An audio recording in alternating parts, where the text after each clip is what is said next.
Starring Entertainment. Mag-go ng mag-ano sa agriculture. Kasi kadalasan punta na Maynila, kasi nila is engineer, doktor. Ayan, Another, meron bang program nila? Naalala ko dati may kakwentuhan ako na isang, kababayan ko sa Nueva Ecija na magsasaka. Ang sabi niya gano'n, parang, sabi niya, ano ang sabi niya exactly nun? Ayan. Sabi hindi ko alam yung pangalan ni Kuya basta asawa siya ni Nanay Sepa. Ang sabi ng asawa ni Nanay Sepa noon, parang walang magsasaka na nangarap na maging magsasaka yung anak niya. Dahil daw dahil nga sa hirap ng buhay. Kaya kinakailangan talaga for young people to go back to farming or for them to do farming, kinakailangan maging lucrative yung agriculture. Kasi di ba ayaw pumasok sa trabaho na maghihirap ka. Instead na maghihirap, hindi mo makukuha yung pangangailangan mo. Lahat ng trabaho mahirap, pero mas mahirap ang magsasaka. Mas mahirap na nga siya, tapos unlimited pa ng returns. Lalayo talaga yung mga kabataan. When I was in the NYC, napapagtrabaho tayo sa DA ng panahon na yun para magkaroon ng programa for young farmers. So yung isang programa noon ay magkaroon ng intensive education on technology. Kasi the only way for agriculture to improve is to improve technology. So isang ginawa noon na programa ay exchange program sa Pilipinas at doon sa mga mas agriculturally advanced countries tulad ng Vietnam at Japan. At doon may mga natuto at may ilan na pinagpatuloy yung farming. Pero sa dulo, maliban sa training, kinakailangan talaga ng farmers natin ng puhunan. So whatever you do, for farmers in general, you're actually doing it for the young farmers kasi you're making farming more attractive and lucrative for them. Hanggat hindi lucrative ang farming, mahirapan tayo pabalikin yung mga bagets na nasa bayan at nasa Maynila. Where do you think you have gotten your leadership skills? Siguro sa nanay ko. Yung nanay ko kasi, public school teacher, tapos naging principal, tapos naging deputy official sa amin sa probinsya. And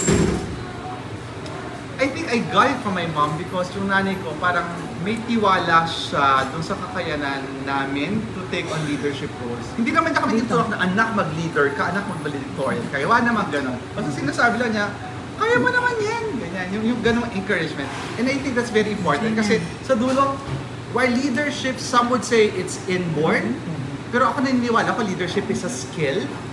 Dapat napapractice mo siya, dapat ginagawa mo siya. Parang leaders, the first step to leadership is actually taking on responsibility.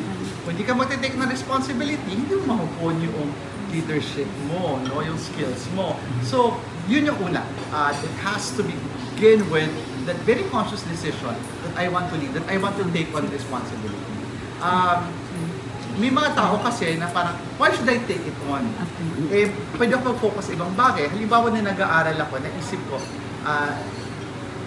nakagraduate ako, pumasok ako UP 1993. Kung yun ang alam kung kailan ako nakagraduate. Ayan. So, mahabang kwento yan. I came in sa UP no 1993, tapos nakagraduate ako panahon na ni Ate Regine sa ibabaw ng Manila Kenya. So nag-aral ako, tumigil ako, nagtrabaho ako sa development work, and then came a UP president, si Dodong Limenzo. Sabi niya gano'n, yung mga aktivista na hindi nakatapos sa pag-aaral, okay, may moratorium, balik kayo, mag-graduate kayo. So kaya ako bumalik sa pag-aaral, tapos kinarir ko. Tapos sa grades ko na, kasi focus ibang class. So yung leadership is like that Tapos iniisip ko, pwede naman akong graduate on time, tapos pwede akong graduate ng loud din. Pero nagbabay lang ako, nag-student council ako. Ayan, so of course there are times in my life that I regret it, na sana pinili ko yung mas madaling path. Especially pag medyo stress ka na. Pero maisip mo rin, if you have chosen that easier path, would you be as happy now? Kasi di ba sa totoo naman yung buhay natin, parang yung happiness, ang hirap i-define kung saan nagagaling ka. For other people, pera. Pero yung mga mayaman, they would say, hindi lang sila masaya. So totoo lang, yung happiness and fulfillment, I think it comes from finding meaning in your life. Yung may kahulugan, kabuluhan yung buhay mo. Whether meaning in terms of masaya ka na meron kang pamilya na nagmamahal sa'yo, o may pamilya ka na inaalagaan mo. Or in my case, in our case, sa Akayan, masaya ka na you fight for what you believe is right. you've had the opportunity to actually work as a congressman for this particular term. The next term that you have, what change do you want to happen? I have a laundry list of change that I want to see in society. Pero yung siguro yung isa, yung buksan natin yung isip ng ating mga kababayan that we actually have better political options. So mahabang kwento kung saan mo siya sisimulan, pero it has to begin somewhere. Halimbawa, people would say voter education is very important for us to reorient our political system. So totoo lang pag tinignan natin yung pangalan ng mga tao nasa politika, kung nakilumayon, doon na lang sa kung nasa anong institution. Okay, pag pumunta ka sa Senate, especially next term, it will be very interesting. In the next term, kung ang resulta ng eleksyon ay yung tulad ng inaasahan natin, there will be 4 families. Yes. So, I think yung one important change, hopefully in the future, is that finally we can, at maraming magagalit sa akin dito, we can finally fulfill the mandate of the Constitution on political dynasties. Kasi sa totoo lang, sinabi naman ng Constitution na bawal, di ba? Pero wala pa rin enabling law. I'm not saying that that will solve everything, pero I think when we make politics more competitive, and we provide people with options.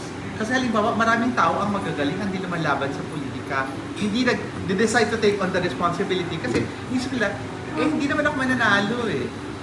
Kasi naman laging pamilya na yon ang mananalo. So, that's one, hopefully, one change that I would like to see in the next year, especially in the next term perhaps, na papaano magkakaroon ng mas opportunity for ordinary people to take on positions of responsibility. Kasi kung makita natin, sino ba yung magagaling na mga local officials? Karamihan ito yung mga modernizing, progressive.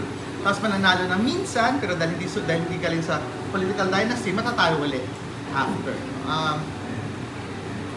I am taking this from the experience of a dear friend of mine, si former Dinagat Governor Kakabang, ang tawag sa kanya ay Dragon Slayer. Kasi diba, sa mahabang panahon, isang pamilya na mayroong, pardon the term, religious organization, Tagalog kulto, na kulto. Oo, pero ayun. Doon, sila yung naghahari doon sa isa na yun until a young progressive woman came in. She was former Akbayan rep, tapos tumakbo siya congressman, then gobernador. Tapos after one term, ayun, nagkawalas muli yung traditional politicians para talunin siya the election after. So, yung kwento ng Dinagat, ang ganda niya eh. Kasi nung panahon ni Kaka, sa loob ng mahabang panahon, ang Dinagat, walang arterial road. Ibig sabihin, walang kalsada mula sa dulo papunta sa dulo. So, ang basic, di ba? Kalsada. Tapos, it took one term, 3 years, parang buo yung kalsada na yun, magkaroon ng network. Kasi realize sa mga tao, hindi ko pala kailangan gumastos na 500, 600 para makarating sa isang bayan to the next town. Kasi pwede palang jeep lang yun, na 12 pesos. So, change really happens when people do not make the obvious choice. Yung pag iba yung kanila, pinili to lead. Pero yung nga lang din, yung question ng sustainability. So, sa ngayon, uneven talaga yung playing field sa politika, and you have to do everything, even the playing field, para yung mga tao will have more options when they choose their